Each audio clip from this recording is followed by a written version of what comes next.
أعوذ بالله من الشيطان الرجيم. بسم الله الرحمن الرحيم.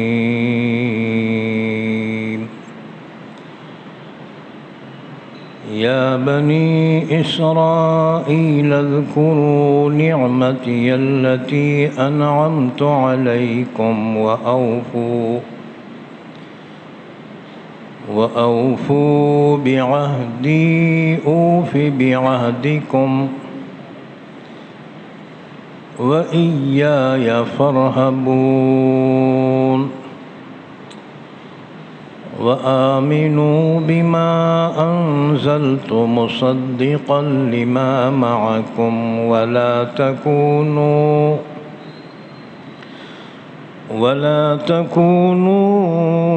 أول كافر به ولا تشتروا بآياتي ثمنا قليلا وإياي فاتقون.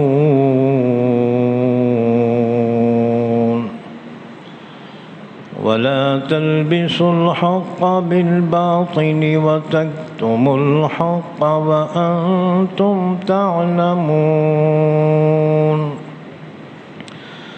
وأقيموا الصلاة وآتوا الزكاة واركعوا مع الراكعين. أتأمرون الناس بالبر وتنسون أنفسكم وأنتم تتلون الكتاب أفلا تعقلون. واستعينوا بالصبر والصلاة وإنها لكبيرة إلا على الخاشعين الذين يظنون أنهم ملاقو ربهم وأنهم إليه راجعون. پناہ میں آتا ہوں میں اللہ کی شیطان مردود سے. شروع کرتا ہوں میں اللہ کے نام سے جو بڑا مہربان نہایت رحم کرنے والا ہے. یا بنی اسرائیل اذکروا نعمتی التی انعمت علیکم. اے بنی اسرائیل یاد کرو تم میری ان نعمتوں کو جن کا انعام کیا میں نے تم پر، اور پورا کرو تم میرے عہد کو تو پورا کروں گا میں تمہارے عہد کو، اور خاص مجھ ہی سے ڈرو اور ایمان لاؤ اس پر جو نازل کیا میں نے، جو تصدیق کرنے والا ہے اس کی جو تمہارے پاس ہے. اور نہ ہو جاؤ تم اس کے پہلے انکار کرنے والے، اور مت لو تم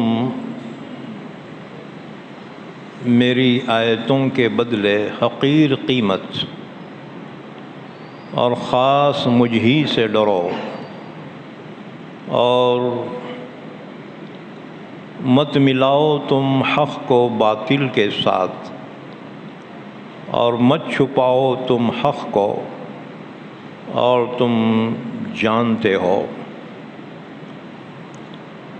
اور قائم کرو تم نماز کو اور ادا کرو زکوٰۃ، اور رکوع کرو رکوع کرنے والوں کے ساتھ.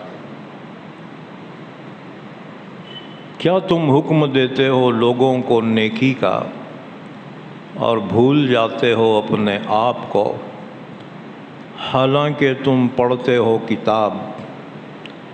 کیا پھر تم سمجھ نہیں رکھتے؟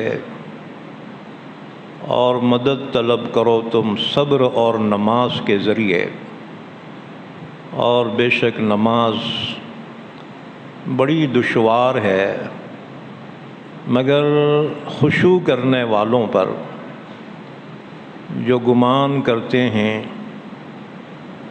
کہ وہ ملاقات کرنے والے ہیں اپنے رب سے، اور یہ ہے کہ وہ اسی کی طرف لوٹنے والے ہیں۔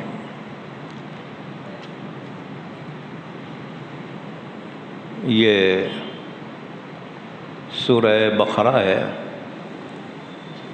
پارہ نمبر 1۔ آج سورہ بقرہ کی آیت نمبر 40 سے لے کر آیت نمبر 46 تک پڑھی گئی ہیں۔ یہ کل 7 آیتیں ہیں۔ ان آیتوں کا ربط ان سے پہلی آیتوں سے یہ ہے کہ ان سے پہلے حضرت آدم علیہ السلام کا واقعہ بیان کیا گیا تھا، اور آدم علیہ السلام کی فضیلت بیان کی گئی تھی۔ اب خاص طور سے آیت نمبر 40 سے لے کر آیت نمبر 123 تک بنی اسرائیل کا ذکر ہے۔ بنی اسرائیل کون ہیں؟ یاد رکھو، بنی کے معنی ہیں بیٹے اور اولاد، اور اسرائیل حضرت یعقوب علیہ السلام کا نام ہے، تو بنی اسرائیل حضرت یعقوب علیہ السلام کی اولاد کو کہا جاتا ہے۔ یاد رکھو، 2 خاندان جس میں اللہ نے پیغمبری رکھی، ان میں پیغمبر پیدا ہوئے۔ تاریخ میں 2 خاندان بہت مشہور ہیں۔ ایک خاندان بنی اسماعیل، یعنی اسماعیل علیہ السلام کی اولاد، اور دوسرا خاندان بنی اسرائیل، یعنی یعقوب علیہ السلام کی اولاد اور ان کا خاندان۔ یہ دونوں خاندان حضرت ابراہیم علیہ السلام کی اولاد میں سے ہیں۔ یاد رکھو، حضرت ابراہیم علیہ السلام کے 3 بیویاں تھیں اور 8 بیٹے تھے۔ ابراہیم علیہ السلام کی ایک بیوی ہیں بی بی ہاجرہ، ان سے ایک بیٹے پیدا ہوئے جن کا نام حضرت اسماعیل علیہ السلام ہے، اور دوسری بیوی ہیں حضرت سارہ، ان سے ایک بیٹے پیدا ہوئے جن کا نام ہے حضرت اسحاق علیہ السلام، اور یہ دونوں بیٹے پیغمبر ہوئے۔ حضرت سارہ کے انتقال کے بعد ابراہیم علیہ السلام نے ایک تیسرا نکاح کیا۔ تیسری بیوی ہیں قنطورہ بنت مفتور، یہ عرب تھی۔ ان سے ابراہیم علیہ السلام کے 6 بیٹے پیدا ہوئے، ان کے نام یہ ہیں زمران، یقسان اور مدن، مدائن اور اسیاق اور سوق۔ یہ 6 بیٹے پیغمبر نہیں ہوئے، البتہ ان کی اولاد میں پیغمبر پیدا ہوئے۔ جیسے مدین کی اولاد میں حضرت شعیب علیہ السلام پیدا ہوئے، حضرت ابراہیم علیہ السلام کے بیٹے اسماعیل علیہ السلام کی اولاد کو بنی اسماعیل کہا جاتا ہے، اور بنی اسماعیل میں صرف ایک پیغمبر پیدا ہوئے، اور وہ ہیں ہمارے آقا حضرت محمد صلی اللہ علیہ وسلم۔ دوسرے بیٹے اسحاق علیہ السلام، ان کے دو بیٹے العیس اور یعقوب۔ اسحاق علیہ السلام کے دو بیٹے العیس اور حضرت یعقوب۔ العیس پیغمبر نہیں ہوئے، لیکن ان کی اولاد میں آگے چل کر حضرت ایوب علیہ السلام پیدا ہوئے جو پیغمبر تھے۔ حضرت یعقوب علیہ السلام کی اولاد، ان کو دو بیویوں اور دو باندیوں سے 12 بیٹے پیدا ہوئے اور ایک بیٹی۔ ان 12 بیٹوں میں حضرت یوسف علیہ السلام ایک بیٹے ہیں جو پیغمبر بنے، اور یہ 12 بیٹوں کی اولاد آگے چل کر بہت زیادہ ہوئی، اور یہ 12 قبیلے بن گئے۔ یہ 12 قبیلوں کو بنی اسرائیل کہا جاتا ہے، کیونکہ یعقوب علیہ السلام کا ایک نام تو یعقوب تھا اور انہی کا دوسرا نام تھا اسرائیل۔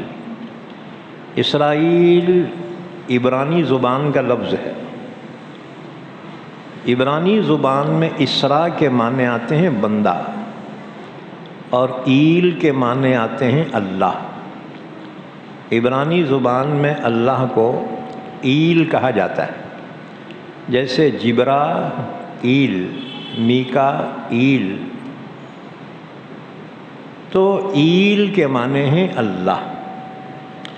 تو یعقوب علیہ السلام کا دوسرا نام ہے اسرائیل۔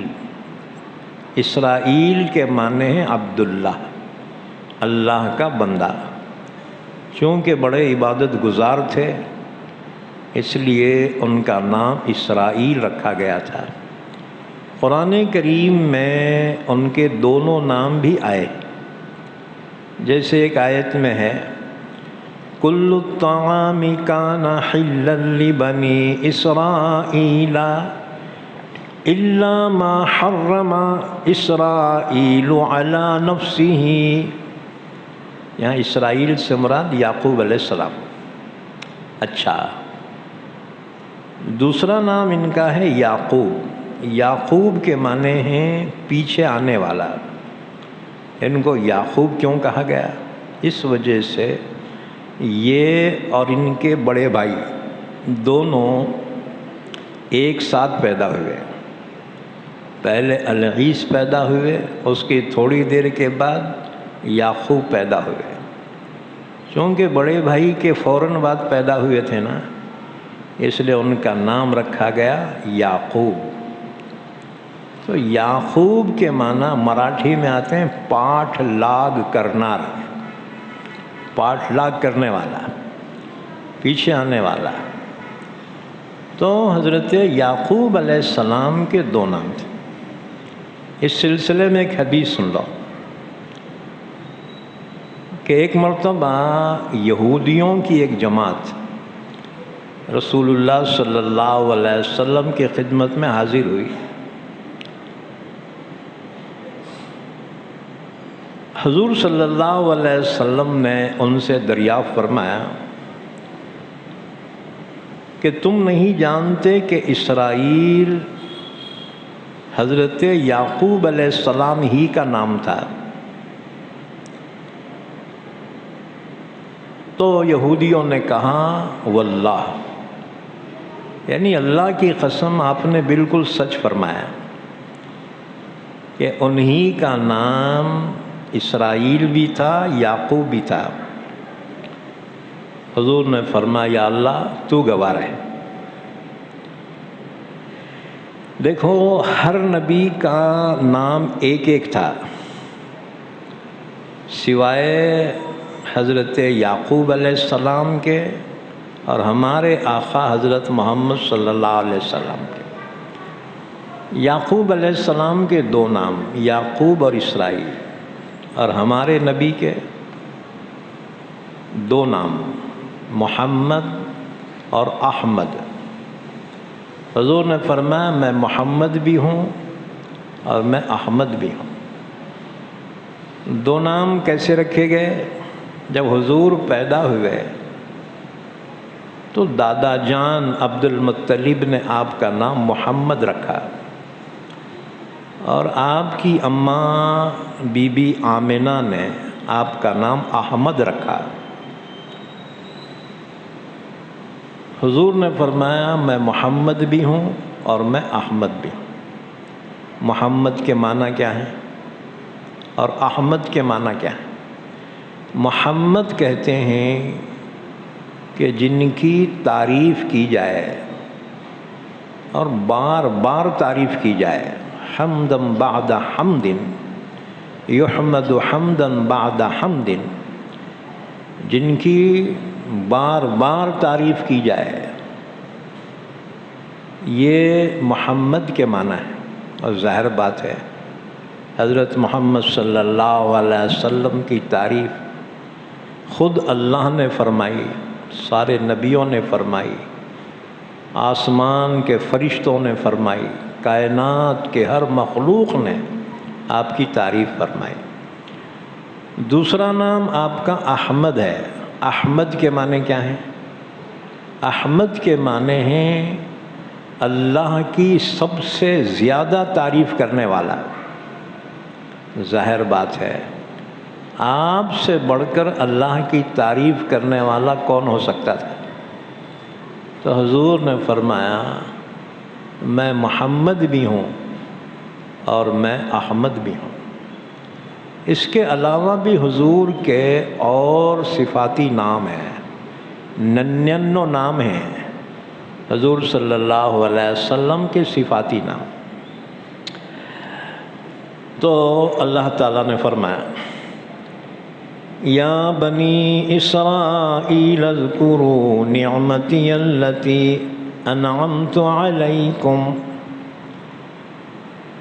حضرت یعقوب علیہ السلام کے 12 بیٹے، ان میں سے ایک بیٹے حضرت یوسف علیہ السلام۔ پھر ان 12 بیٹوں کی نسل اتنی زیادہ ہوئی کہ 400 سال کے بعد انہی کی نسل میں حضرت موسیٰ علیہ السلام پیدا ہوئے۔ اس وقت ان کی تعداد ہوئی، 12 بیٹوں کی اولاد کی تعداد 6,70,000، اور جو 400 سال میں مر گئے تھے وہ الگ۔ تو 400 سال میں ان کی تعداد اتنی زیادہ ہوئی، 6,70,000 ان کی تعداد تھی موسیٰ علیہ السلام کے زمانے میں۔ تو ان کو کہتے ہیں بنی اسرائیل۔ یہ 12 خاندان جو تھے، 12 قبیلے، جب انہوں نے اللہ کی مسلسل نافرمانیاں کی تو اللہ نے ان پر ظالم بادشاہ کو مسلط کیا۔ عراق کا بادشاہ بخت نصر نے ان پر حملہ کیا، تو وہ 12 خاندان میں سے 2 خاندان تو وہاں رہ گئے، باقی 10 خاندان پوری دنیا میں پھیل گئے۔ اس میں سے 3 قبیلے جب تڑی پار ہو گئے تو روزی روٹی کمانے کے لیے اور کہیں رہنے کے لیے جب وہ سفر کیے ہیں ملک شام فلسطین سے، تو یہ 3 قبیلوں کا گزر مدینے کے قریب سے ہوا، اور یہ واقعہ حضور کی پیدائش سے بہت پہلے کا ہے۔ جب مدینے کے قریب سے گزرے تو ان میں بڑے بڑے عالم بھی تھے، تو انہوں نے اس بستی کو دیکھا تو اللہ کی کتاب تورات میں اس کا ذکر ہے، مدینے کا علامتیں بیان کی گئی جہاں کھجور کے باغات کثرت سے ہوں گے اور وہاں کی پہاڑیاں جلی ہوئی ہوں گی، یہی مقام ہوگا نبی آخر الزماں حضرت محمد صلی اللہ علیہ وسلم ہجرت فرما کر یہاں تشریف لائیں گے، یہاں قیام فرمائیں گے۔ تو یہودی علماء نے آپس میں کہا کہ یہ تو وہی بستی معلوم ہوتی ہے جہاں نبی آخر الزماں حضرت محمد صلی اللہ علیہ وسلم تشریف لائیں گے، لہٰذا انہوں نے کہا کہ ہم یہیں پہ ٹھہر جاتے ہیں، یہیں پہ بس جاتے ہیں، کیونکہ جب وہ حضرت محمد صلی اللہ علیہ وسلم یہاں تشریف لائیں گے تو ان سے ملاقات بھی ہوگی اور ان پر ایمان بھی لائیں گے۔ اس شوق میں یہودی مدینے میں آباد ہو گئے، اور 3 قبیلے تھے ان کے مدینے میں، بنو نذیر، بنو قینقاع اور بنو قریظہ۔ بہرحال ان کی نسل یہاں بڑھتی گئی۔ جب اللہ کے نبی صلی اللہ علیہ وسلم ہجرت فرما کر مدینہ پہنچے تو آپ نے ان یہودیوں کو دعوت دی، ایمان کی دعوت دی، اور یہودیوں نے حضور کو پہچان لیا، کیونکہ آپ کے چہرے مبارک اور آپ کی صفات وہ اپنی کتاب میں پڑھتے تھے۔ الذین یجدونہ مکتوبا عندہم فی التوراۃ والانجیل، حضور کو پہچان لیا لیکن حضور پر ایمان نہیں لائے۔ کیوں؟ ان کو اپنے علم پر بڑا فخر تھا۔ انہوں نے کہا کہ نبی آج تک ہمارے خاندان میں پیدا ہوتے رہے اور آپ ہمارے خاندان میں پیدا نہیں ہوئے، لہٰذا ہم نہیں مانتے۔ اسے کہتے ہیں ذاتی واد۔ ہاں جی، آج بھی چل رہا نا ذاتی واد، یہ ذاتی واد۔ کسی کی قابلیت کو اس لیے تسلیم نہیں کرنا کہ یہ ہمارے خاندان، ہماری ذات میں سے نہیں ہے۔ یاد رکھو، اسلام میں ذاتی واد کو کوئی جگہ نہیں ہے۔ بہرحال انہوں نے حضور کو پہچان کے بھی انکار کر دیا۔ اللہ نے اسی کو قرآن نے بیان کیا، فَلَمَّا جَاءَهُم مَّا عَرَفُوا كَفَرُوا بِهِ فَلَعْنَةُ اللَّهِ عَلَى الْكَافِرِينَ۔ ان یہودیوں نے حضور کو پہچانا، محض اس لیے انکار کر دیا تعصب کی وجہ سے، حسد کی وجہ سے۔ اللہ نے فرمایا ایسے کافروں پر اللہ کی لعنت ہو۔ بہرحال وہ یہودی کہتے تھے کہ ہم تو آپ سے پہلے ایمان والے، لہذا ہمیں آپ پر ایمان لانے کی ضرورت نہیں۔ تو اللہ تعالیٰ نے ان یہودیوں کے جو نافرمانیاں تھیں اس کو بہت تفصیل کے ساتھ بیان کیا، اور یہ تقریباً آیت نمبر 40 سے لے کر آیت نمبر 123 تک اسی مضمون کو بیان کیا۔ شروع میں اللہ نے اپنے احسانات بیان کیا، اور پھر ان کے باپ داداؤں کی نافرمانیاں بیان کی، اور فرمایا کہ تم اتنی نافرمانیاں کر چکے ہو اور پھر دعویٰ کرتے ہو کہ تم حق پر ہے، ذرا شرم نہیں آتی تمہارے کو؟ اگر ایمان والے ہوتے تو اللہ کی کتاب تورات میں ان سے اللہ نے وعدہ لیا تھا کہ حضرت محمد صلی اللہ علیہ وسلم جب تشریف لائیں تو ان پر ایمان لاؤ. اللہ نے ان سے یہ وعدہ لیا تھا، لیکن وہ ایمان نہیں لائے. اس لیے اللہ نے ان کو سزائیں دی، یہودیوں کو، ان کو ذلیل و خوار کیا، اور اس کی تفصیلات یہ آیتوں میں بیان فرمائی. تم بولیں گے یہ ہمارے کو کیوں سنا رہے، ان کے واقعات ہمارے کو کیوں سنا رہے؟ اس وجہ سے کہ اگلی پڑی پچھلی ہوشیار ہے. کہیں ایسا نہ ہو اے امت محمدیہ کہ تم بھی غفلت میں پڑ جاؤ جیسے کہ بنی اسرائیل پڑے. وہ نبیوں کی اولاد تھی، وہ بنی اسرائیل بولے تو نبیوں کی اولاد. جب نبیوں کی اولاد نے نافرمانی کی تو اللہ نے ان کو سزا دی، اور تم تو کس جھاڑ کے پتے ہو، تمہارے کو کیوں معاف کرنا؟ اس لیے اس نعمت کی قدر کرو. اللہ نے تمہیں حضرت محمد صلی اللہ علیہ وسلم کی امت میں پیدا کیا، ایمان کی دولت سے نوازا. اس کی قدردانی کرو. ناقدری کرو گے تمہارا انجام بھی وہی ہوگا جو بنی اسرائیل کا ہوا. اب اس کے بعد آیتیں دیکھو. اللہ نے فرمایا یا بنی اسرائیل، اے بنی اسرائیل، اے یعقوب علیہ السلام کی اولاد.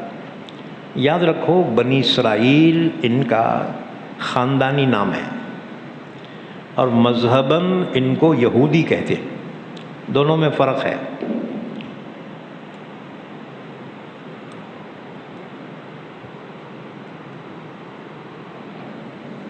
تم سوچ رہے ہوئے ہوں گے آج مولانا دیر کیسا کرے. ایک کمبخت دیوگیری جو ہے نا، آج بہت دلندر گاڑی بنی. او جی آج بہت زیادہ لیٹ ہو گئی، اس لیے ہم بھی لیٹ ہو گئے. بہرحال تو اللہ تعالیٰ نے فرمایا یا بنی اسرائیل. یہ خطاب کس سے ہے؟ حضور کے زمانے کے یہودیوں سے ہے جو مدینے میں آباد تھے نا. تم بولیں گے غلطیاں ان کے باپ دادا کرے، پھر ان کو گالیاں کیوں دے رہے؟ اس وجہ سے کہ وہ اپنے باپ دادا کے کارناموں پہ فخر کرتے تھے اور خوش ہوتے تھے اپنے باپ دادا کے کارناموں پہ. تو اللہ تعالیٰ نے حضور کے زمانے کے یہودیوں کو تنبیہ فرمائی یا بنی اسرائیل اذکروا نعمتی التی انعمت علیکم. اے بنی اسرائیل یاد کرو میری ان نعمتوں کو جن کا میں نے انعام کیا تم پر. کیا نعمتیں تھیں؟ دیکھو فرعون جو بادشاہ تھا مصر کا، بنی اسرائیل پہ بہت ظلم کرتا تھا. اتنا ظلم شاید دنیا میں کسی ظالم نے کیا ہوگا کہ فرعون نے بنی اسرائیل کے معصوم دودھ پیتے بچے قتل کر دیے. 1 2 100 200 نہیں، تقریباً 70,000 بچے فرعون نے بنی اسرائیل کے قتل کر دیے. وَإِذْ نَجَّيْنَاكُمْ مِنْ آلِ فِرْعَوْنَ يَسُومُونَكُمْ سُوءَ الْعَذَابِ يُذَبِّحُونَ أَبْنَاءَكُمْ وَيَسْتَحْيُونَ نِسَاءَكُمْ وَفِي ذَلِكُمْ بَلَاءٌ مِّن رَبِّكُمْ عَظِيمٌ. تو 70,000 معصوم بچے قتل کیے. اس سے بڑا ظلم اور کیا ہوگا؟ اس کے علاوہ بھی ظلم کرے. تو بنی اسرائیل موسیٰ علیہ السلام سے درخواست کرتے تھے کہ اے موسیٰ، یہ فرعون ہم پہ 400 سال سے ظلم کر رہا ہے۔ یوسف علیہ السلام کے انتقال کے بعد بنی اسرائیل پر بڑا ظلم کیا گیا، یہ کہہ کر کہ یہ پردیسی لوگ ہیں، لہذا بڑا ظلم کیا۔ اور ہر ملک میں پردیسیوں پہ ظلم ہی ہوتا ہے، یہ بات سمجھ میں ہے۔ تو فرعون ان میں سب سے بڑا ظالم تھا۔ تو بنی اسرائیل نے موسیٰ علیہ السلام سے درخواست کی، موسیٰ، تیرے آنے سے پہلے بھی فرعون ہم پہ ظلم کرتا تھا، تیرے آنے کے بعد ہمیں امید تھی کہ بنی اسرائیل کو کچھ سکون ملے گا، لیکن تیرے آنے کے بعد بھی فرعون بہت ظلم کر رہا ہے۔ آگے رکوع میں انشاءاللہ ہم تفصیلات بیان کریں گے فرعون کیا کیا ظلم کرتا تھا۔ بہرحال انہوں نے درخواست کی، موسیٰ، فرعون کے لیے بد دعا کیجیے، کیونکہ مسلمانوں کا آخری آپشن کیا رہتا ہے؟ بد دعا۔ جب کچھ نہیں کر سکتے تو بد دعا دے دیتے۔ تو بنی اسرائیل نے موسیٰ سے کہا، موسیٰ، آپ فرعون کے لیے بد دعا کیجیے، ظلم بہت کر رہا ہے انہیں۔ حضرت موسیٰ کے ہاتھ اٹھے اور اس کے لیے بد دعا کی، ربنا اطمس علی اموالہم واشدد علی قلوبہم فلا یؤمنوا حتی یروا العذاب العلیم۔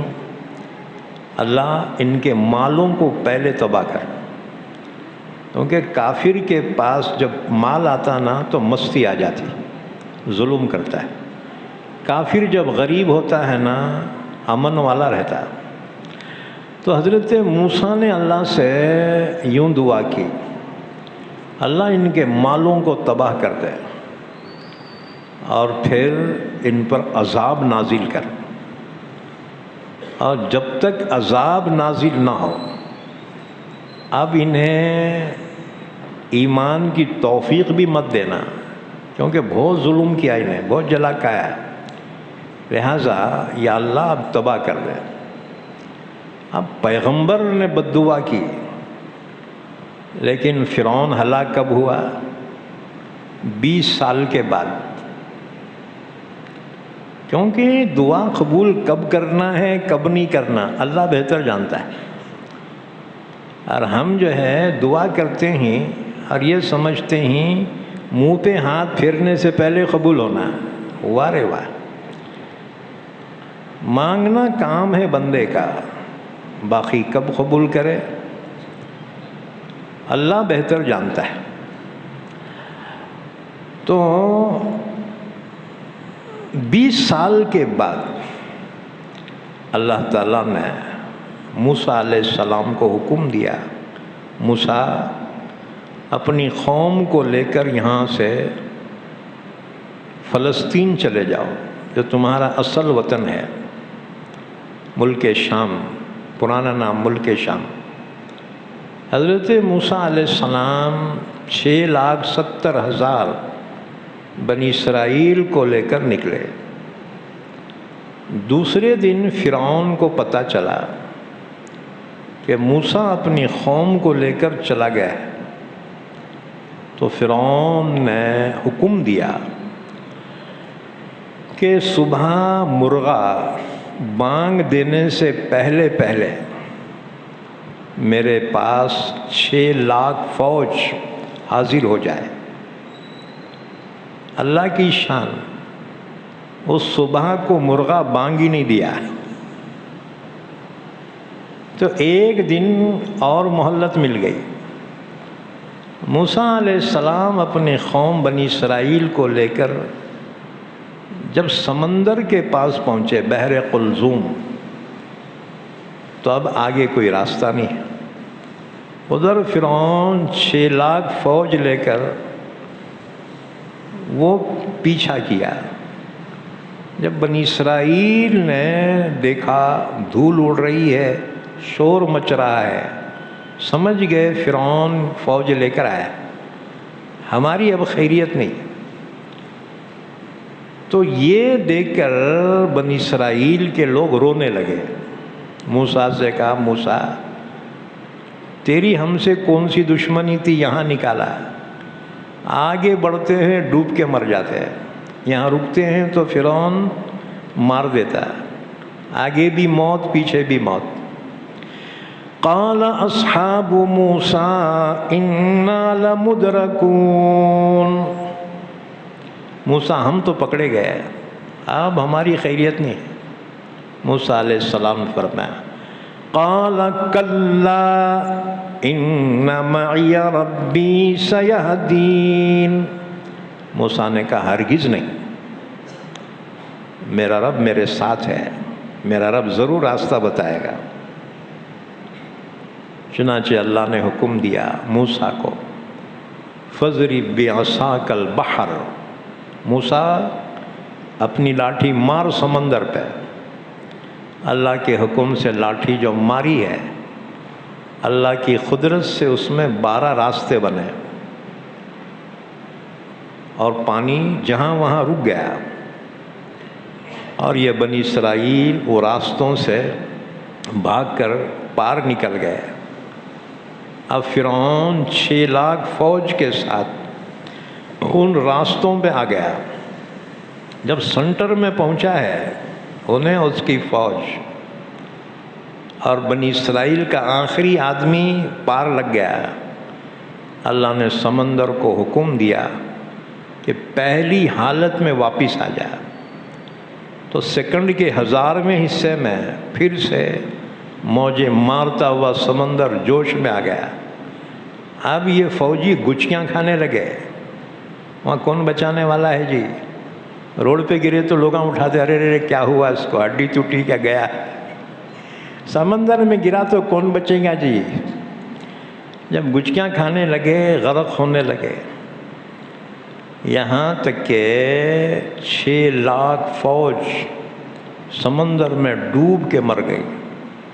فرعون بھی گچکیاں کھانے لگا، بڑا ہوشیار تھا بیٹا، فوراً کلمہ پڑھنا شروع کر دیا، آمنت انہ لا الہ الا الذی آمنت بہ بنو اسرائیل وانا من المسلمین۔ حضرت جبرائیل نے دیکھا کمبخت 400 سال جلا کے کھایا، بڑا ظلم کیا، اب کلمہ پڑھ کے پھر بچنا چاہتا ہے، چکڑ اٹھا کے مارا حلق میں پخ کے ساتھ، کہاں آل آنا وقد عصیت قبل، کمبخت اب کلمہ پڑھتا، زندگی بھر جلا کھایا۔ بہرحال اس طرح فرعون کا خاتمہ ہوا۔ یہ تھی وہ نعمت اللہ کی جسے یاد دلایا، یا بنی اسرائیل اذکروا نعمتی التی انعمت علیکم، اے بنی اسرائیل میری اس نعمت کو یاد کرو جو میں نے تم پر کی تھی، کہ اتنا بڑا ظالم جس نے 400 سال تک تم پہ ظلم کیا، میں نے اس کو ٹھکانے لگا دیا، میں نے اس کو ہلاک کر دیا۔ اسی طرح سے اللہ ظالموں کو خود ٹھکانے لگائیں گا۔ ہمارے کو فکر کرنے کی ضرورت نہیں، ہم بہت سوچتے ہیں کب تک رہتے کہ کب جاتے کہ اللہ ہے نا، سب کام تم کرے تو اللہ کو کیا کرنا ہے، اللہ پہ چھوڑ دو، تم خالی سدھر جاؤ۔ ہاں جی، فَصَلِّ لِرَبِّكَ وَانْحَرْ إِنَّ شَانِئَكَ هُوَ الْأَبْتَرُ۔ اللہ نے اپنے حبیب سے فرمایا کہ آپ جو ہے نماز کا اہتمام کیجئے، قربانی پیش کیجئے، رہ گیا آپ کا دشمن، آپ کا دشمن بے نام و نشان ہو جائے گا، اللہ خود ٹھکانے لگائے گا۔ بہرحال اسی طرح سے اور بہت سی نعمتیں ہیں اللہ نے بنی اسرائیل پر کی۔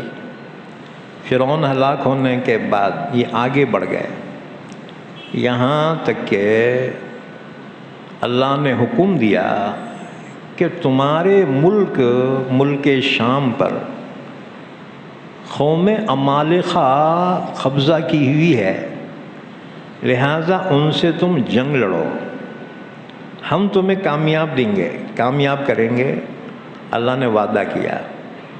لیکن وہ قوم جو تھی اتنے زبردست پہاڑوں کی جیسی قوم تھی، وہ دانڈ کے راکشس کے راکشس، بنی اسرائیل ڈر گئے، کہنے لگے موسیٰ ہم تو ان سے نہیں لڑتے رے بھائی،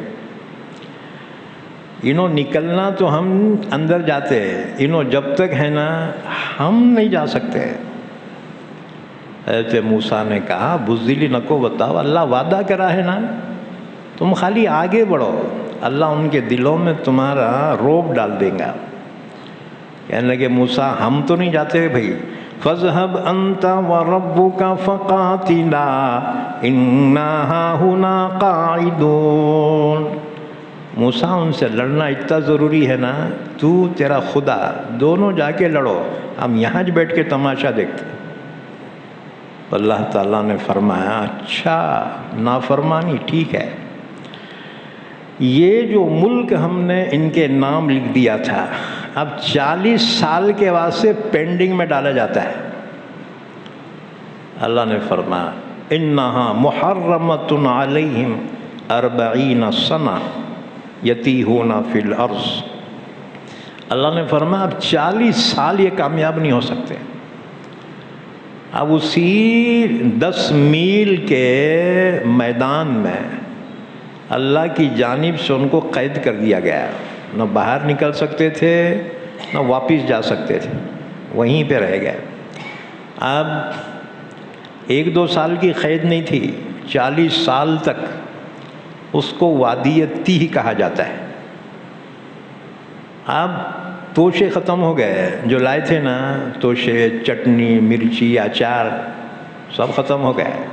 کہنے لگے موسیٰ ہم بھوکے مر رہے، اللہ سے دعا کر کھانے کا انتظام کرو بولنا۔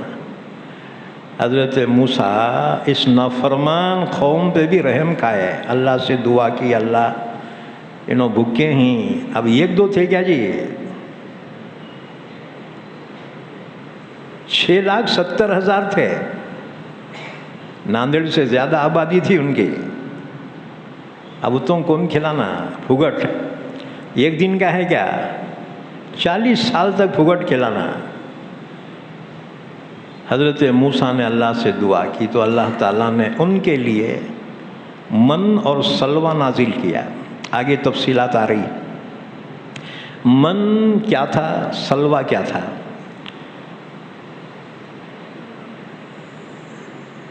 رات میں درختوں کے پتوں پہ شبنم گرتی تھی، شبنم، اور وہ جم جاتی تھی، جیسے گوند رہتا نا جی،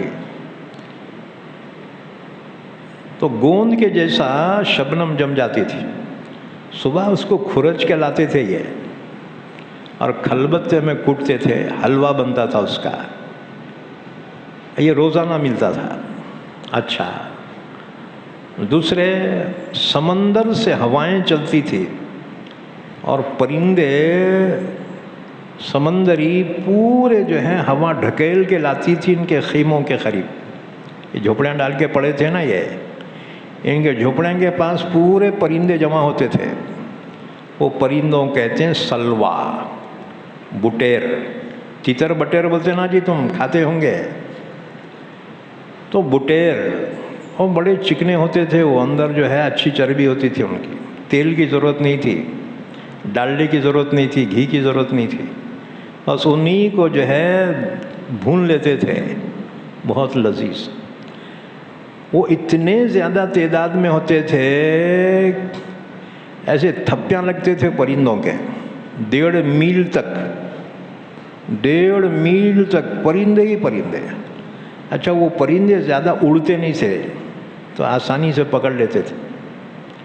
یہ ہے من اور سلوہ۔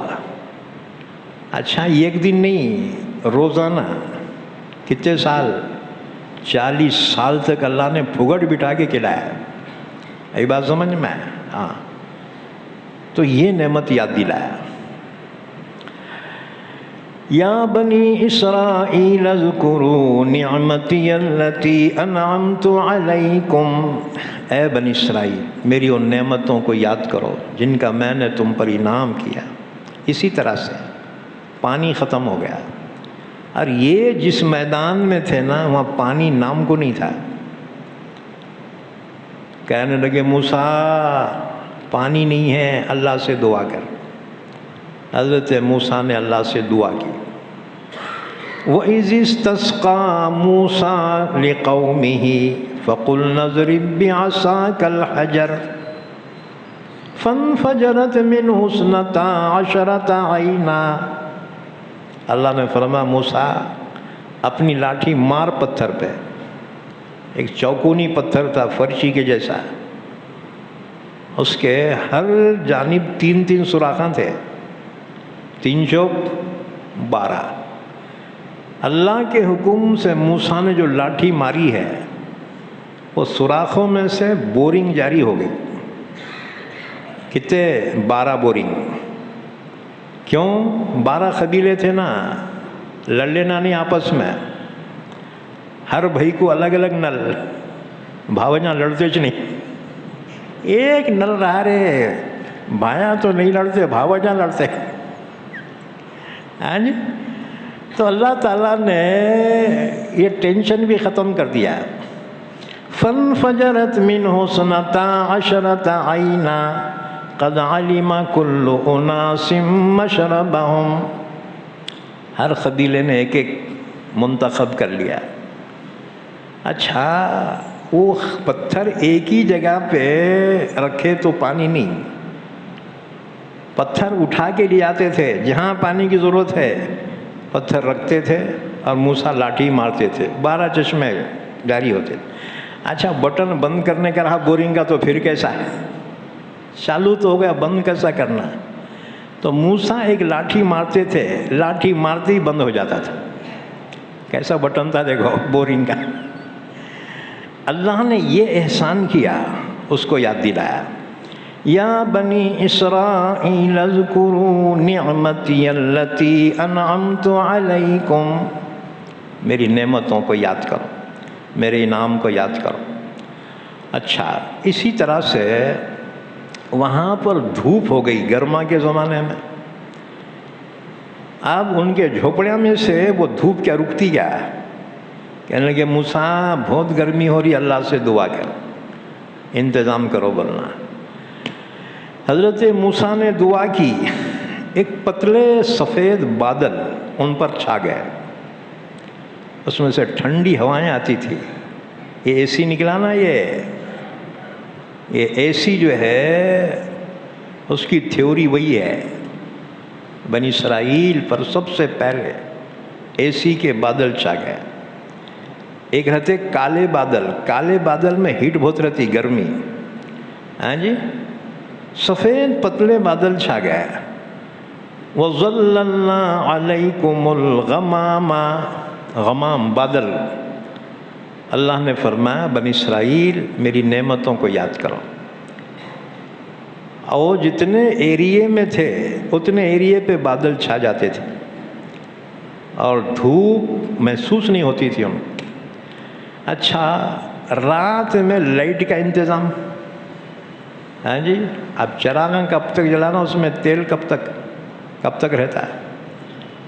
تو اندھیری رات جب ہو جاتی، جیسے اماس کی رات اندھیرا رہتا نا جی، اب بوم مارنے لگے موسیٰ بہت اندھیرا ہو رہا، ذرا اجالا کرو بولنا، اللہ سے دعا کرو. حضرت موسیٰ نے دعا کی تو اللہ تعالیٰ کی جانب سے روزانہ ایک روشنی کا مینار میدان میں کھڑا ہوتا تھا، اور اتنا بڑا فوکس تھا، پورے جھوپڑیاں ان کے بالکل اجالے میں ہو جاتے تھے. اللہ نے وہ نعمت بھی یاد دلائی. اس طرح کئی احسانات اللہ نے ان پر کیے. اچھا سوال یہ ہے احسان یاد دلانے کی کیا ضرورت ہے؟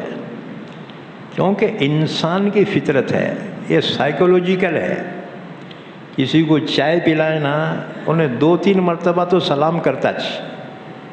ہاں جی، انسان پہ احسان کرو تو احسان کے بدلے میں انسان شکریہ ادا کرتا ہے، بشرطے کہ کمینہ نہ ہو. کمینے چائے پی کے مولانا کی ان کو گالیاں دیتے ہیں.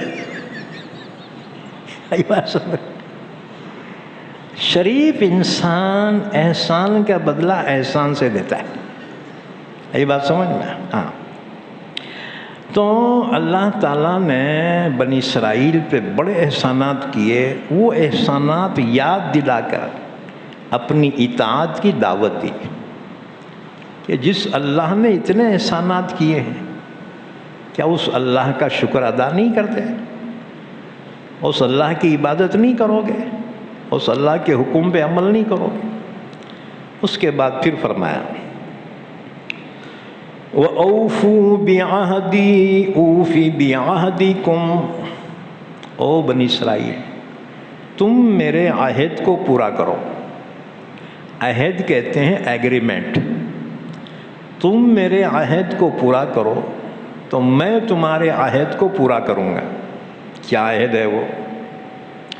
یاد رکھو، آیت شریفہ کی تفسیر میں حضرت عبداللہ ابن عباس رضی اللہ تعالیٰ عنہ فرماتے ہیں کہ آیت کے معنی یہ ہیں کہ تم میرے عہد کو پورا کرو، یعنی حضرت محمد صلی اللہ علیہ وسلم پر ایمان لاؤ تو میں تمہارے عہد کو پورا کروں گا. یعنی میں وہ احکامات جو تم پہ بہت سخت ہیں وہ احکامات تم سے اٹھا دوں گا اور آسان شریعت تمہیں عطا کروں گا. اسی طرح سے اور ایک تفسیر علامہ بغوی نے روایت بیان کی ہے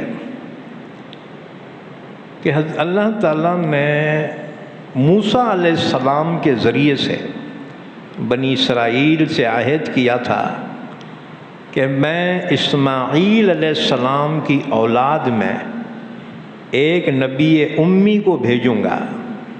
اور یاد رکھو، اسماعیل علیہ السلام کی اولاد میں ایک ہی نبی پیدا ہوئے اور وہ ہمارے آقا حضرت محمد صلی اللہ علیہ وسلم، تاکہ کسی کو کنفیوژن نہ ہو. اچھا، تو اللہ نے فرمایا میں بنی اسماعیل میں ایک نبی امی بھیجوں گا جو تم میں سے ان کا اتباع کرے گا، اور جو نور ان کے ساتھ بھیجوں گا یعنی قرآن، جو اس کی تصدیق کرے گا تو میں اس کے گناہ معاف کر دوں گا اور جنت میں اس کو داخل کروں گا اور اس کو ڈبل اجر دوں گا. اسی کو یاد دلایا. وَأَوْفُوا بِعَهْدِي أُوفِ بِعَهْدِكُمْ. تم میرے عہد کو پورا کرو تو میں تمہارے عہد کو پورا کروں گا. وَإِيَّايَ فَارْهَبُونِ. اور تم خاص مجھ ہی سے ڈرو، یعنی کہ اپنی قوم سے، برادری سے یا ظالموں سے ہرگز نہ ڈرو، بلکہ خاص مجھ ہی سے ڈرو. آگے فرمایا وَآمِنُوا بِمَا أَنزَلْتُ مُصَدِّقًا لِمَا مَعَكُمْ. اور ایمان لاؤ اس پر جو میں نے نازل کیا ہے، جو تصدیق کرنے والا ہے اس کی جو تمہارے پاس ہے. اس سے مراد قرآن پاک ہے. قرآن پاک پچھلی کتابوں کے اپوز میں نازل نہیں ہوا بلکہ ان کی تصدیق کرنے والا ہے. تو اللہ نے فرمایا او بنی اسرائیل، تم ایمان لاؤ اس پر جو میں نے نازل کیا ہے، یعنی قرآن پاک پر، اور وہ قرآن جو تمہاری کتابوں کی تورات، زبور، انجیل کی تصدیق کرنے والا ہے. پھر فرمایا وَلَا تَكُونُوا أَوَّلَ كَافِرٍ بِهِ، خبردار انکار کرنے میں تم پہلے انکار کرنے والے مت بن جاؤ، کیونکہ یہودی جو تھے نا پڑھے لکھے لوگ تھے اور عرب جاہل تھے۔ پڑھے لکھے اگر انکار کر دیں گے تو جاہل انکار کر دیں گے، اس لیے اللہ نے فرمایا انکار کرنا بڑا جرم ہے، لیکن اس میں پہلے انکار کرنے والا جو ہوگا وہ بڑا مجرم ہوگا۔ وَلَا تَشْتَرُوا بِآيَاتِي ثَمَنًا قَلِيلًا، میری آیتوں کے بدلے میں دنیا کی حقیر قیمت نہ لو۔ دنیا کی حقیر قیمت مت لو، کیا مطلب؟ زیادہ لینا کیا ہے؟ مطلب یہ ہے اگر پوری دنیا بھی مل جائے آخرت کی نعمت کے مقابلے میں حقیر ہے، کیونکہ دنیا کی نعمت ختم ہو جانے والی، آخرت کی نعمت ہمیشہ رہنے والی۔ اس کا مطلب یہ ہے کہ غلط مسئلے بتا کر لوگوں سے ہدیے نہ بٹورو، بلکہ حق بات پیش کرو، چاہے وہ صدر صاحب رہندے، امیر صاحب رہندے، جو حق ہے وہ پیش کرو، حق کو چھپاؤ مت۔ ہاں جی،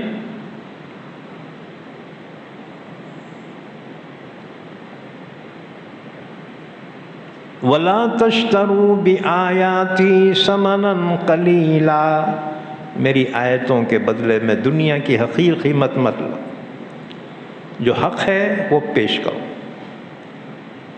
ایک واقعہ اس سلسلے میں بیان کیا گیا ہے تفسیر قرطبی میں، وہ واقعہ سن لو، باقی آیت کی تفسیر ہم آگے بیان کریں گے۔ واقعہ بڑا عبرتناک ہے۔ یہ واقعہ خلیفہ سلیمان بن عبد الملک کے زمانے کا ہے۔ یہ بہت بڑا بادشاہ تھا، اسلامی بادشاہ، خلیفہ سلیمان بن عبد الملک۔ مسند دارمی نے یہ روایت بیان کی ہے، ایک مرتبہ خلیفہ یعنی اسلامی بادشاہ سلیمان بن عبد الملک مدینہ طیبہ پہنچا اور چند روز مدینہ میں قیام کیا، پھر لوگوں سے پوچھا کہ مدینہ طیبہ میں اب کوئی ایسا موجود ہے جس نے کسی صحابی کی صحبت پائی ہو، یعنی کوئی صحابی کے شاگرد اس وقت مدینہ میں موجود ہیں کیا؟ تو لوگوں نے بتایا ہاں، ابو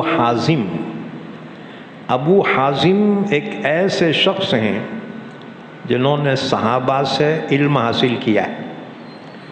دیکھو، صحابہ کے شاگرد کو تابعی کہتے ہیں۔ تو بادشاہ سلیمان بن عبد الملک نے ایک اپنا آدمی بھیج کر ان کو بلایا کہ جاؤ حضرت کو بلا کے لاؤ۔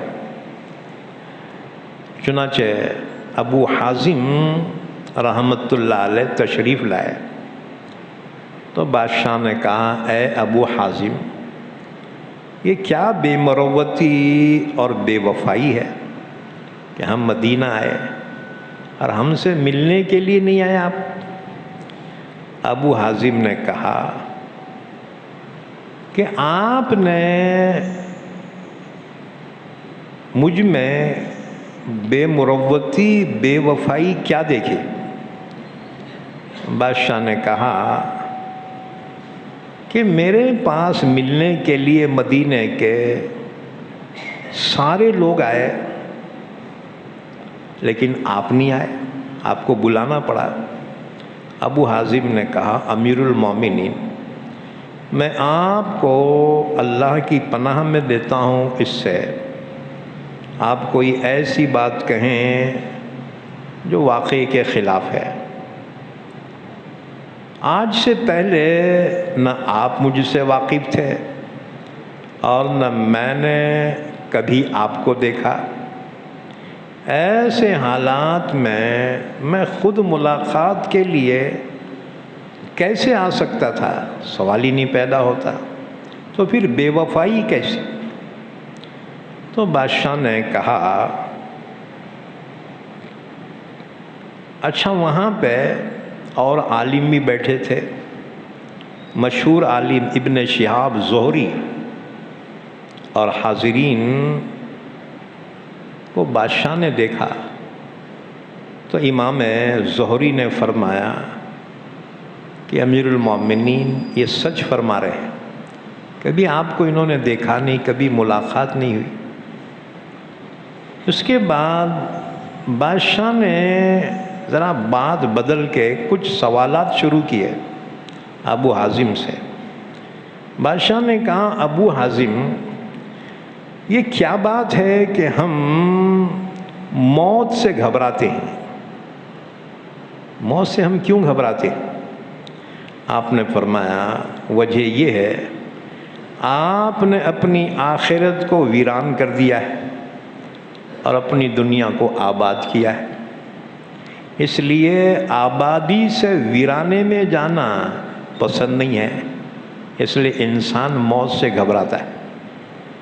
بادشاہ نے تسلیم کیا اور پوچھا اچھا کل اللہ کے سامنے کس طرح سے حاضری ہوگی؟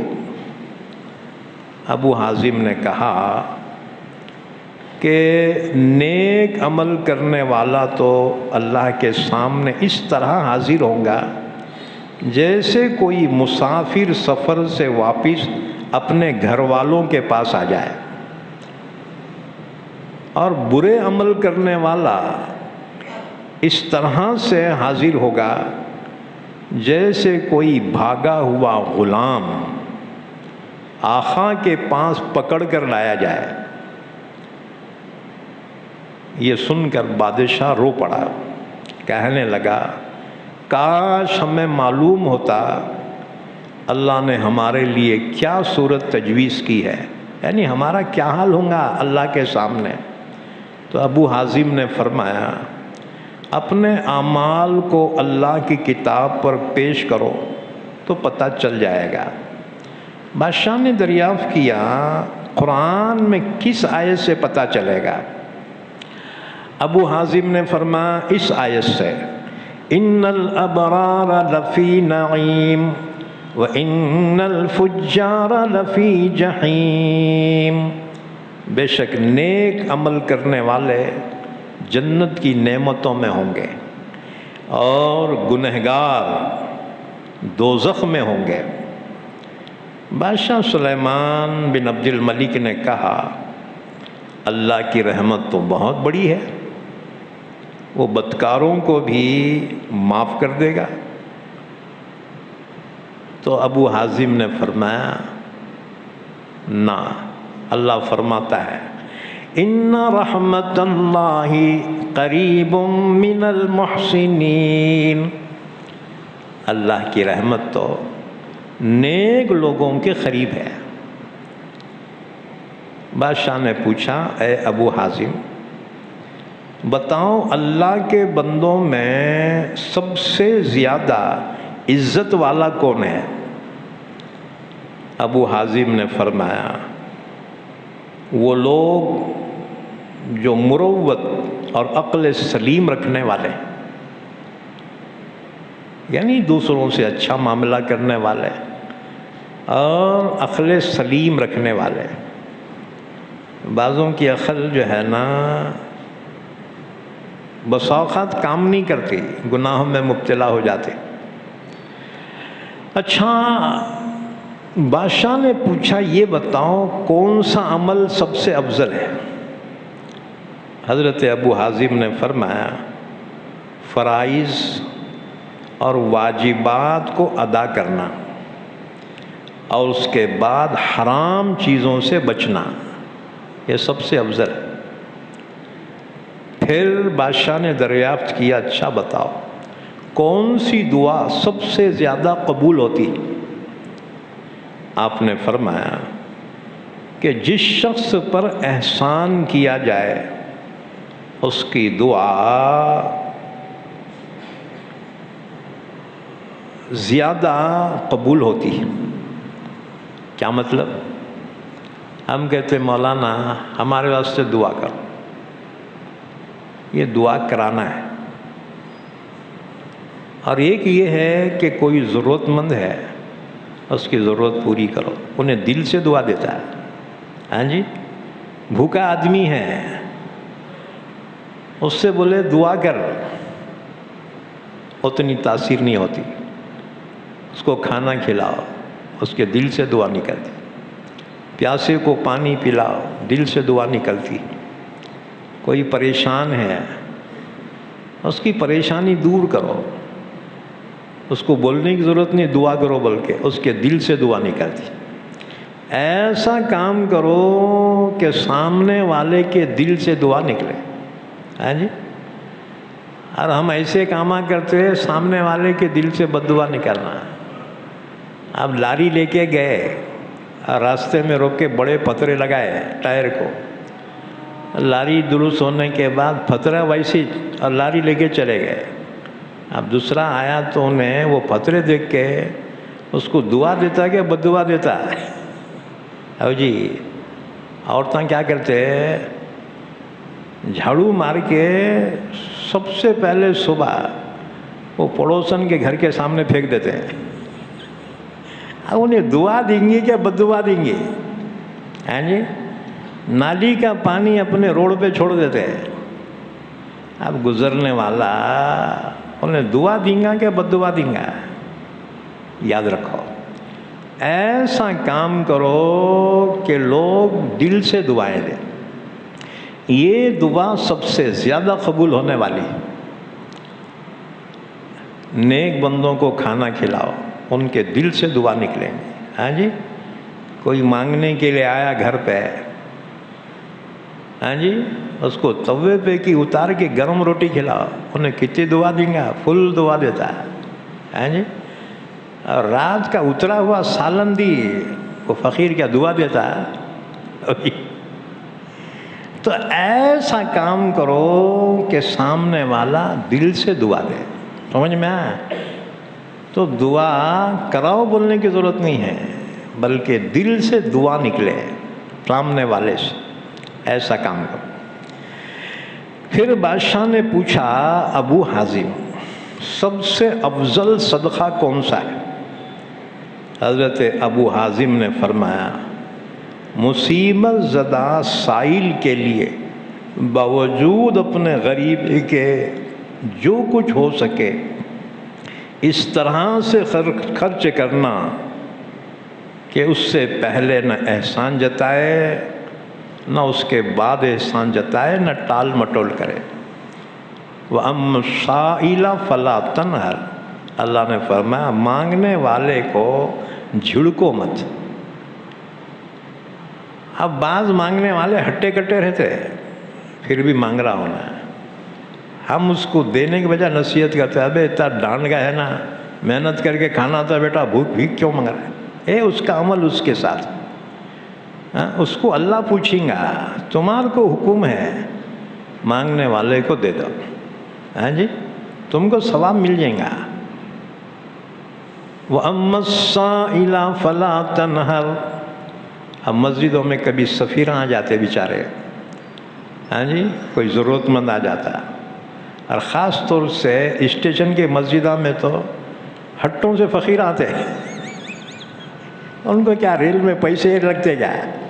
او جی، جہاں رکی اترے دیکھے مسجد کہاں ہے اور مانگتے بیٹھتے۔ اب ہم دینے کے بجائے ہم جو ہے ان کے بارے میں بدگمانی رکھتے ہیں، کیا یہ مٹھیڑیچ ملا تھا، کیا ان کو یہ مسجد ملی تھی کیا؟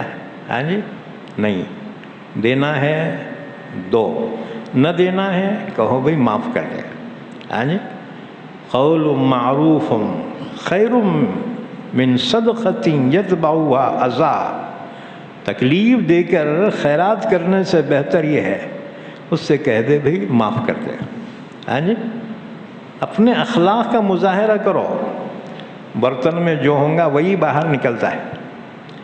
تمہارے اخلاق تمہاری باتوں سے ظاہر ہونی چاہیے. ہاں جی ہاں. کون کیا کر رہا ہے یہ نہ کو دیکھو، تم کیا کر رہے ہو یہ دیکھو. کیونکہ اللہ دوسرے کے بارے میں نہیں پوچھیں گا، تمہارے بارے میں پوچھیں گا. دھن رے دنیا اپنی دھن، پرائے دھن کا پاپ نہ پن. دنیا کیا کر رہی ہے اس چکر میں نہ کو پڑو، تم کیا کر رہے ہو، تم کتنا اچھا کر رہے ہو، بس یہ دیکھو.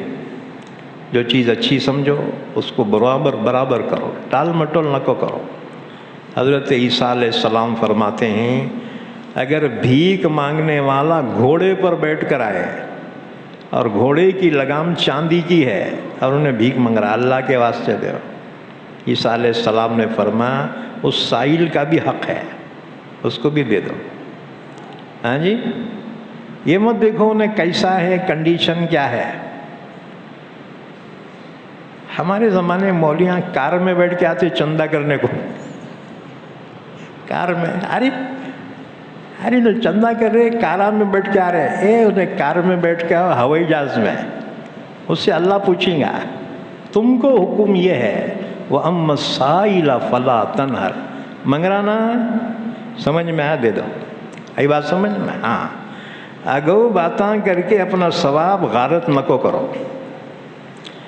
اللہ نے دیا ہے دو، نہیں دیا ہے کہہ دو بھئی معاف کر دے. تو بادشاہ نے دریافت کیا کہ کون سا کلام افضل ہے. ابو حازم نے فرمایا جس شخص سے تم کو خوف ہو یا جس سے تمہاری کوئی حاجت ہو اس کے سامنے بھی حق بات کہو. حدیث پاک میں ہے افضل جہاد یہ ہے ظالم بادشاہ کے سامنے حق بات کہنا. اسی طرح سے بادشاہ نے دریافت کیا اچھا یہ بتاؤ کہ کون سا مسلمان سب سے ہوشیار ہے. امام ابو حازم نے فرمایا وہ شخص جس نے اللہ کی اطاعت کے تحت کام کیا ہو اور دوسروں کو اس کی دعوت دی ہو. خود نیک کام کرے، دوسروں کو نیک کام کی دعوت دے، یہ سب سے ہوشیار مسلمان. پھر بادشاہ نے پوچھا اچھا یہ بتاؤ مسلمانوں میں سب سے بے وقوف کون سا ہے. امام ابو حازم نے فرمایا وہ شخص ہے جو اپنے کسی بھائی کے اس کے ظلم میں امداد کرے، جس کا حاصل یہ ہوگا کہ اس نے دوسرے کی دنیا درست کرنے کے لیے اپنے دین کو بیچ دیا. بادشاہ نے کہا آپ نے سچ فرمایا. اس کے بعد بادشاہ نے اور وضاحت کے ساتھ دریافت کیا اچھا یہ بتاؤ ہمارے بارے میں کیا رائے ہے آپ کی. امام ابو حازم نے فرمایا بادشاہ مجھے اس سوال سے ذرا معاف رکھے تو بہتر. بادشاہ نے کہا کہ نہیں آپ ضرور کچھ نہ کچھ کہیں، نصیحت کیجیے. امام ابو حازم نے فرمایا اے امیر المومنین تمہارے باپ داداؤں نے تلوار کے زور پر لوگوں پر تسلط کیا اور زبردستی ان کی مرضی کے خلاف حکومت قائم کی اور بہت سے لوگوں کو قتل کیا. اور ان سب باتوں کے کرنے کے بعد وہ دنیا سے رخصت ہوئے. کاش آپ کو معلوم ہوتا کہ وہ مرنے کے بعد کیا کہتے ہیں، ان کو کیا کہا جاتا ہے. تو بادشاہ کے چیلے چپاٹے یہ جواب سن کے بہت ناراض ہوئے اور ابو حازم سے کہنے لگے کہ آپ نے بہت بری بات کہی. ابو حازم نے فرمایا کہ معاف کرنا، میں نے کوئی بری بات نہیں کہی، بلکہ وہی بات کہی جس کا ہمیں اللہ نے حکم دیا ہے۔ اللہ نے حکم دیا حق بات کہو اور حق کو چھپاؤ مت، اور اللہ تعالیٰ نے فرمایا لَتُبَيِّنُنَّهُ لِلنَّاسِ وَلَا تَكْتُمُونَهُ، حق بات کو ظاہر کرو، چھپاؤ مت حق بات کو۔ بہرحال بادشاہ نے کہا اچھا جو ہوا سو ہوا، اب ہمارے درست ہونے کا کوئی طریقہ ہے، اب ہم سدھرنا چاہے تو کوئی طریقہ ہے تو بتاؤ۔ آپ نے فرمایا اے بادشاہ، تکبر چھوڑ دو، غرور و تکبر چھوڑ دو، مروت اختیار کرو اور حق والوں کے ساتھ انصاف کا معاملہ کرو۔ بادشاہ نے کہا اے ابو حازم، کیا آپ ہمارے ساتھ رہ سکتے ہیں؟ آپ نے فرمایا اللہ کی پناہ، میں تمہارے ساتھ نہیں رہ سکتا۔ بادشاہ نے پوچھا کیوں؟ آپ نے فرمایا اس لیے مجھے یہ خطرہ ہے کہ میں تمہارے مال دولت اور عزت کی طرف کہیں مائل نہ ہو جاؤں، جس کے نتیجے میں مجھے عذاب بھگتنا پڑے۔ پھر بادشاہ نے کہا اچھا آپ کی کوئی ضرورت ہے تو بتاؤ، آپ کی کوئی خواہش کوئی ضرورت ہے تو بتاؤ۔ آپ نے فرمایا ہاں ایک ضرورت ہے میری۔ کہا وہ کیا؟ کہا جہنم سے بچاؤ میرے کو اور جنت میں داخل کرو۔ بادشاہ نے کہا یہ تو میرے اختیار میں نہیں ہے۔ آپ نے فرمایا پھر مجھے آپ سے کوئی حاجت بھی نہیں۔ بہرحال آخر میں بادشاہ نے کہا اچھا آپ میرے لیے دعا کیجئے۔ تو ابو حازم نے ان الفاظ سے دعا کی، یا اللہ اگر سلیمان آپ کا پسندیدہ ہے اس کے لیے دنیا آخرت کی بہتری کو آسان فرما دے، اور اگر وہ آپ کا دشمن ہے اس کے بال پکڑ کر اپنی مرضی اور محبوب کاموں کی طرف لے آ۔ بادشاہ نے کہا اچھا آپ مجھے کوئی نصیحت کیجئے۔ آپ نے فرمایا مختصر یہ، اپنے رب کی عظمت اور جلال اس درجے میں سامنے رکھو کہ تمہیں وہ اس مقام پر نہ دیکھے جس سے منع کیا، اور اس مقام سے غیر حاضر نہ پائے جس کی طرف آنے کا اس نے حکم دیا ہے۔ بادشاہ نے اس مجلس سے فارغ ہونے کے بعد 100 اشرفیاں بطور ہدیے کے ان کو بھیجی۔ ابو حازم نے ایک خط کے ساتھ وہ 100 اشرفیاں واپس کر دی۔ خط کیا تھا؟ خط میں لکھا اگر یہ 100 اشرفیاں میرے کلمات کا معاوضہ ہیں تو میرے نزدیک یہ خون اور خنزیر کے گوشت سے بھی زیادہ بدتر ہے، اور اگر آپ نے اس لیے بھیجا ہے کہ یہ بیت المال میں میرا حق ہے تو مجھ جیسے ہزاروں علماء اور دین کے خدمت کرنے والے موجود ہیں، اگر آپ نے سب کو اتنا ہی دیا ہے تو میں بھی لے سکتا ہوں، ورنہ مجھے اس کی کوئی حاجت نہیں۔ گویا وہ اپنے نزدیک اللہ کے کلام کے بدلے میں معاوضہ لینا حرام سمجھتے تھے، تو اللہ نے فرمایا وَلَا تَشْتَرُوا بِآيَاتِي ثَمَنًا قَلِيلًا میری آیتوں کے عوض دنیا کی حقیر قیمت مت لو۔ وَإِيَّايَ فَاتَّقُونَ، اور مجھ ہی سے ڈرو۔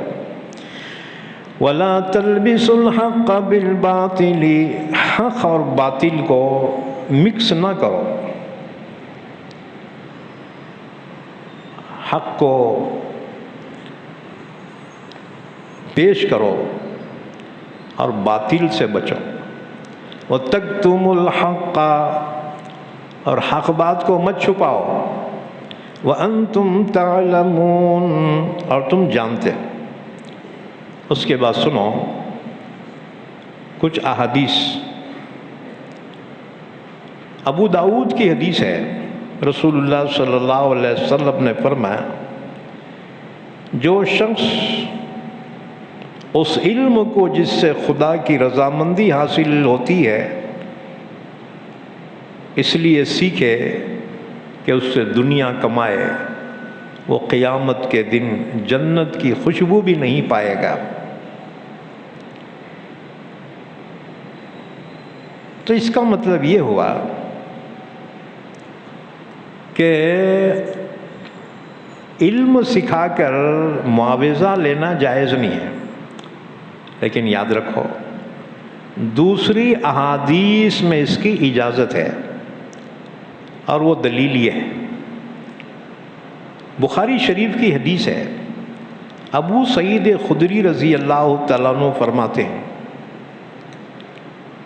کہ رسول اللہ صلی اللہ علیہ وسلم نے ایک مرتبہ ایک جماعت روانہ کی، تو صحابہ کی جماعت ایک گاؤں کے قریب میں پڑاؤ ڈالی۔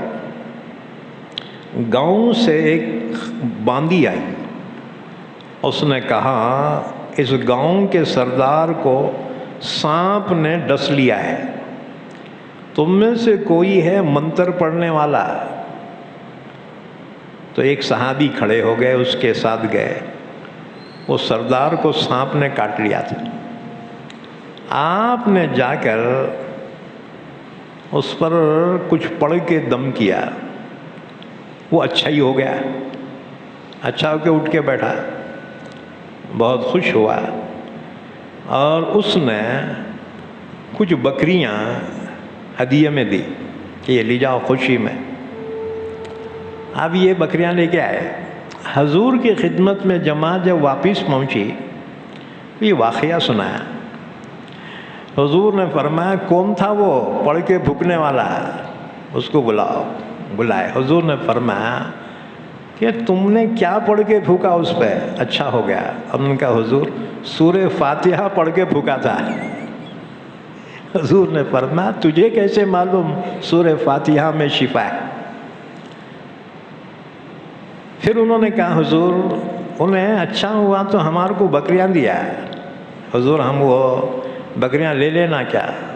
تو حضور کا جواب سنو، حضور نے فرمایا ان احق ما اخذتم علیہ اجرا کتاب اللہ۔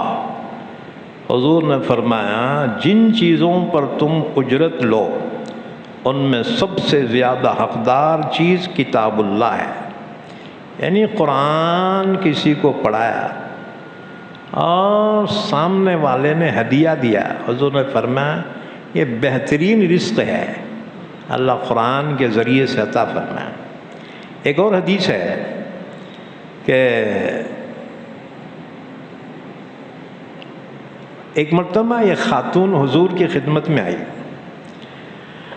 اور انہوں نے عرض کیا رسول اللہ صلی اللہ علیہ وسلم میں اپنے آپ کو آپ کے لیے ہدیتاً پیش کرتی، یعنی ان کی خواہش یہ تھی حضور ان سے نکاح کر لینا۔ اللہ کے نبی خاموش ہو گئے، جواب نہیں دیے۔ اس عورت نے 2 مرتبہ 3 مرتبہ کہا، حضور ذرا انجان ہو گئے۔ تو ایک صحابی بیٹھے ہوئے تھے، ان کو رہا نہیں گیا، انہوں نے کہا یا رسول اللہ جب تم اس سے شادی نہیں کرنا چاہتے تو اس کی شادی میرے سے کر دیو نا۔ حضور نے فرمایا تیرے پاس کچھ ہے؟ مہر دینے کے واسطے کچھ ہے کیا؟ ان کا حضور میں سب سے غریب آدمی ہوں، میرے پاس کچھ بھی نہیں ہے، میرے پاس سوائے میرے تن کے کپڑے کے کچھ بھی نہیں ہے۔ حضور نے فرمایا اچھا کچھ قرآن کی سورے یاد ہیں کیا؟ ان کا جی حضور سورے یاد ہیں قرآن کے کچھ؟ تو حضور نے فرمایا اچھا ٹھیک ہے، زوجتکہا بما معک من القرآن، تیرے کو جتنا قرآن یاد ہے اپنی عورت کو یاد دلا، یہی مہر پر میں نے اس عورت کا نکاح تجھ سے کر دیا۔ چنانچہ وہ قرآن کے سورے ہی وہ نکاح کا مہر بن گئے۔ تم بولے ہمارے زمانے میں ہو سکتا کیا؟ تمہارے واسطے نہیں ہے، وہ اسپیشل کیس تھا، وہ تمہارے کو تو پیسے دینا پڑتا۔ ہاں جی، اور نکاح میں 3 چیزیں یاد رکھو ضروری ہیں۔ نمبر 1 ایجاب و قبول، ہاں جی، دولہا دلہن دونوں ایک دوسرے کو قبول کرنا۔ نمبر 2 2 گواہ، 2 گواہ مسلمان ہونا اور دونوں بالغ ہونا، سمجھدار ہونا، 2 گواہ ضروری ہے۔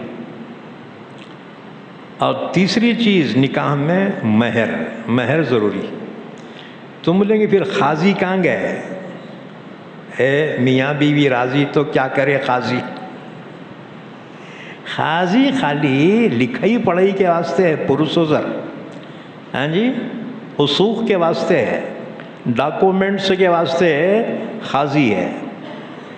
ورنہ اگر قاضی نہیں ہے تو اگر 2 گواہ ہیں تو نکاح ہو جاتا رہے گا۔ خطبہ نکاح سنت ہے، یاد رکھو، ہاں جی، فرض نہیں ہے۔ البتہ مہر ضروری ہے۔ اب کوئی مہر دینا لینا لکھنا ہی بھول گئے، پھر نکاح ہو جائے گا، نکاح ہو جائے گا لیکن مہر مثل واجب ہو جائے گا۔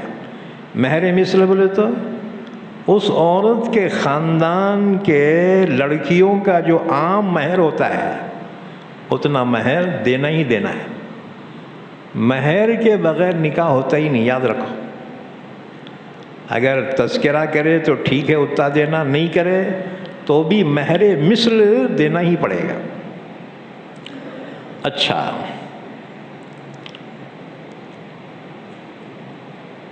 اسی طرح سے اور بھی احادیث ہیں۔ بعض احادیث سے معلوم ہوتا ہے کہ قرآن پڑھا کر معاوضہ لینا درست نہیں ہے۔ چنانچہ ایک حدیث ہے ابو داؤد کی، ایک شخص نے اہل صفہ میں سے ایک کو قرآن کریم پڑھایا۔ اس نے ایک کمان ہدیے میں دی۔ کمان سمجھتے نا، دھنوش بان، ہاں، تیر کمان، تو ایک کمان اس نے ہدیے میں دی۔ تو لینے والے صحابی نے حضور سے مسئلہ پوچھا، حضور میں ایک کو قرآن پڑھایا تھا، انہیں میرے کو ایک کمان دیا، لیوں کیا؟ حضور نے فرمایا تجھے آگ کی کمان لینا ہے تو لے لے، یعنی حضور نے اس کو جائز نہیں قرار دیا۔ بہرحال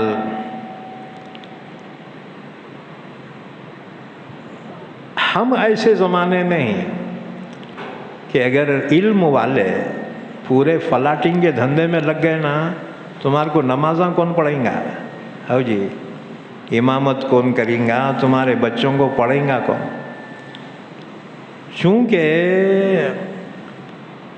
دین کی جانب سے بے رغبتی بڑھتی جا رہی، اس لیے علماء متاخرین نے فتویٰ دیا کہ ضرورتاً آپ تنخواہ لے سکتے ہیں، لیکن ایک فرق یاد رکھو، دعوت و تبلیغ پر اجرت لینا حرام ہے۔ سارے پیغمبروں نے کہا ما اسألکم علیہ اجرا ان اجریہ الا علی اللہ، دعوت پر ہم تم سے اجرت نہیں لیتے۔ اب کوئی کسی کی تشکیل کرا کہ جماعت میں کیوں نہیں جا رہا، انہوں نے بولا تو پیسے دیا تو اب بھی جاتا ہوں۔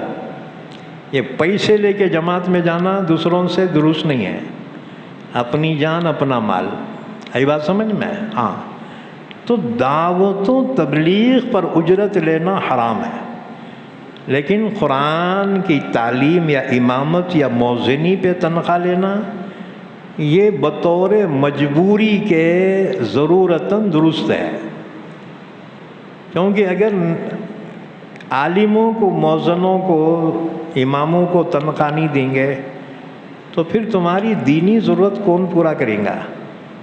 اس لیے بطور مجبوری کے آپ دینا، لیکن معاوضہ سمجھ کے نہیں، ہدیہ سمجھ کے دینا۔ اور عالم اور امام موذن بھی اجرت سمجھ کے نہیں لینا، بلکہ اپنا وقت دے رہے ہیں نا، اس وقت کے بدلہ سمجھ کے لینا، کیونکہ جو ٹائم انہوں دے رہے نا وہ ٹائم انہوں دوسرا دھندا بھی کر سکتے تھے، کاروبار بھی کر سکتے تھے، انہوں سب چھوڑ کے تمہارے واسطے اٹکے ہوئے ہیں۔ تو مقتدیاں امام کی ضرورت پوری کرنا، معاوضہ سمجھ کے نہیں، یاد رکھو ان کی ضرورت پوری کرنا۔ اور تم بولے تنخواہ دے رہے نا جی، تنخواہ میں کیا ہوتا ہے؟ امام کی سال بھر کی تنخواہ، اگر بچہ بیمار ہوا تو ڈاکٹر جو ہے ایک ہی جھٹکے میں پورے سال کی تنخواہ لے لیتا اس کے، اسے بچی گا کیا امام کو؟ اس لیے یاد رکھو اگر ایمرجنسی کوئی بات ہو جائے تو ان کی ضرورت الگ سے پوری کرنا چاہیے، مقتدیوں کو خیال کرنا چاہیے۔ سمجھ میں بات؟ تم سمجھتے تنخواہ دے رہے، اور کیا دینے کا ان کو؟ تنخواہ نہیں دینا، ان کی ضرورت پوری کرنا اصل۔ اچھا، ہمارے پاس تو رواج نہیں ہے، یو پی میں رواج ہے، یہ کھیتاں والے جو ہے سال کو جب کھلا ہوتا نا تو انہوں امام صاحب کو اناج دیتے، 1 کنٹل 2 کنٹل حیثیت کے مطابق، ہاں جی، کھیت میں جو بھی نکلا امام صاحب کی، موذن صاحب کی خدمت کرتے، اور ہم پیسے دیے سمجھتے بہت احسان کرے، ہاں جی، باقی اور بھی خدمت کرنا چاہیے، کریں گے انشاءاللہ، متکڑ کے ہوشیار لوگ کرو انشاءاللہ، ضرورت پوری کرو، تو پھر یہ اطمینان سے خدمت انجام دیں گے۔ ایک بات یاد رکھو، امام کو کبھی سجدہ سو ہوتا ہے، یہ سجدہ سو کیوں کرا انہیں، یہ گچکی کیوں کھایا؟ کیونکہ اس کا خیال اس کے بچوں میں ہے، بچے کو دواخانے میں ایڈمٹ کر کے آیا، اب کیسا ہونا کیا ہے، انہیں کھایا سجدہ سو۔ اس لیے یاد رکھو ضرورتیں پوری کرو، جو دین کی خدمت کر رہے ہیں نا، دینی کرمچاری جو ہے نا، ان کی خدمت کرو، اللہ تمہارے کو بھی نوازیں گے۔ فرمایا وَأَقِيمُوا الصَّلَاةَ وَآتُوا الزَّكَاةَ، نماز قائم کرو، یعنی اہتمام سے نماز پڑھو۔ وَآتُوا الزَّكَاةَ، اللہ مال دیا ہے، زکوٰۃ ادا کرو سالانہ، ہاں جی، عورتوں بھی زکوٰۃ دینا، زیورات جو پہنتے نا، سونا چاندی، ناک میں، کان میں، گلے میں، اس کی زکوٰۃ کون دینا؟ عورتوں بولتے ہیں ہمارے گھر والے دیتے ہیں، مول صاحب تیرا مال ہے تو دینا زکوٰۃ۔ عورتوں بولتے ہیں ہمارے پاس پیسے کہاں ہیں مول صاحب؟ تو میں یہ اپنے بھائیاں سے کہتا ہوں، عورتوں کو اپنے ہدیہ دیا کرو، ہاں جی، ان کے لیے تحفے دیا کرو، پیسے دیو، پورے پیسے تمہارے جیب میں بینکا میں رہنا ضروری نہیں ہے۔ اگر اللہ تمہارے کو دیا، کم سے کم 10% بیوی کو دیو نا جی، 10% بچوں کو دیو، 80% تم خرچہ کر لو، ہاں جی، 1 لاکھ تنخواہ ہے تو بیوی کو دیو 10,000 ہر مہینے کو، ان کی بھی ضرورتیں ہیں نا۔ تم بولیں گے ہم ہر ضرورت پوری کرتے ہیں، تم کیا ضرورت پوری کرتے؟ ان کو خیر خیرات کرنا ہے تو تمہارے کو منگ کے خیرات کرنا کیا ہے؟ ان کو ہدیہ دو جتنی حیثیت ہے. مہینہ 10,000 کماتے ہو تو 2,000 بیوی کو دو. ہاں جی، گھر خرچہ کو تم دیتے ہو نا، اس کے علاوہ بھی ہدیہ کے طور سے دو تاکہ وہ زکوٰۃ ادا کر سکے. بچوں کو جیب خرچ دیتے نا تو بیوی کو نہیں دینا کیا؟ اب بیان کرتا ہوں تو عورتیں اتنے خوش ہوتے ہیں، ارے کیا اچھے مول صاحب ہے جی. ہاں جی، اس لیے عورتوں کو بھی چاہیے کرکریاں کم کرو. یہ کرکریاں کرے تو مرد پیسے نہیں دیتا. ہاں جی، ان کی خدمت کرو، وقت پہ کھانا پیش کرو ان کو، تو خوش ہو کے انہیں جو ہے برابر تمہارے کو ہدیہ دیتا. بہرحال کمپرمائز سے زندگی گزارو گے نا تو زندگی خوشیوں سے گزر جائے گی. یہ کرکریاں کر کے کورٹ کچہریاں یہ مسلمانوں کے کام نہیں ہوتے. اپنی عزت اپنے گھر میں رکھنا، روڈوں پہ کورٹ کچہریوں میں نہیں لے جانا. ہاں جی، بہت پہلے کی بات ہے، ایک شہر کا نام نہیں لیتا، وہاں جھگڑا ہو گیا. اب ایک دوسرے پہ کیساں کرے، اور وہ کیس گیا ایک تھانے میں.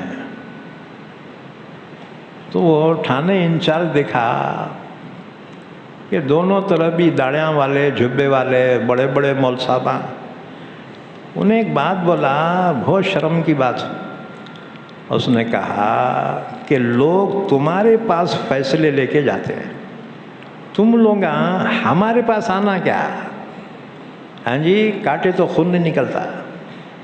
کیا اس نے بات کہی کہ لوگ تمہارے پاس فیصلے لینے کے واسطے آتے اور تم یہاں آ گئے ہمارے پاس.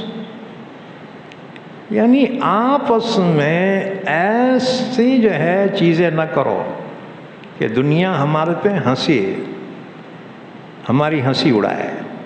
اپنی عزت اپنے گھر تک رکھو. بہرحال اللہ نے فرمایا وَآتُوا الزَّكَاةَ، زکوٰۃ ادا کرتے رہو. وَارْكَعُوا مَعَ الرَّاكِعِينَ، رکوع کرو رکوع کرنے والوں کے ساتھ. یعنی نماز پڑھو نماز پڑھنے والوں کے ساتھ. جماعت سے نماز پڑھنے کا اہتمام کرو. ایک حدیث میں ہے، مسلم شریف کی حدیث ہے، ابو ہریرہ فرماتے ہیں ایک اندھے صحابی حضور کے پاس آئے. انہوں نے کہا یا رسول اللہ صلی اللہ علیہ وسلم کہ میرے پاس کوئی خادم نہیں ہے، گھر سے مسجد کو لانے والا، لے جانے والا. تو یا رسول اللہ صلی اللہ علیہ وسلم اگر آپ اجازت دیے تو میں نماز گھر میں پڑھ لوں کیا؟ حضور نے اجازت دی کہ ٹھیک ہے گھر میں پڑھ لو. ابھی وہ صحابی مسجد سے باہر نہیں نکلے تھے، حضور نے آواز دے کر بلایا اور پوچھا کہ کیا اذان کی آواز تم اپنے گھر میں سنتے ہو؟ ان کا جی یا رسول اللہ اذان کی آواز آتی. حضور نے فرمایا تب تو تمہیں مسجد ہی میں آ کر نماز پڑھنی پڑے گی.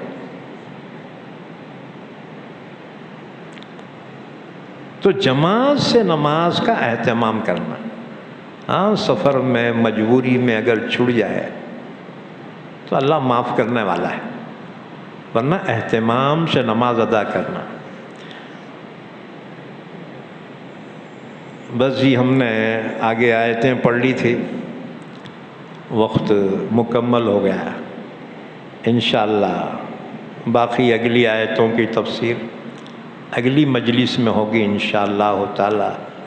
اللہ سے دعا ہے اللہ ہم سب کو قرآن کریم سمجھنے کی، عمل کرنے کی توفیق عطا فرمائے. درود شریف پڑھ لیں، دعا فرمائیں. رب يسر ولا تعسر وتمم بالخير.